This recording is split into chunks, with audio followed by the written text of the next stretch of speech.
গত রাতে আমাদের এই বাংলাদেশে বিগত সরকারের সংসদ সদস্য, অবৈধ সংসদ সদস্য একরাম করিম চৌধুরী উনি গ্রেপ্তার হয়েছেন।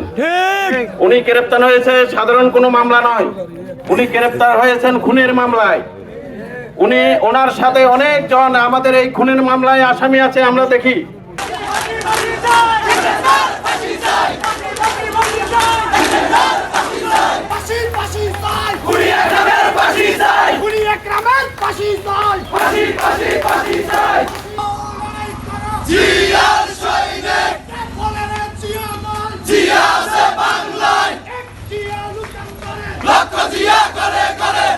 এবং আজকে এই অবৈধ সংসদ সদস্য একরাম করিম চৌধুরী যারা প্রদত্ত আছেন, যারা অবৈধভাবে জায়গা জমি মানুষের দোকানপাট দখল করেছেন, তাদেরকেও আইনের আওতায় এনে তাদের বিচার করার জন্য ওদেরকে আহ্বান জানিয়ে আজকে আমাদের বিক্ষোভ সমাবেশ আমরা সমাপন করলাম।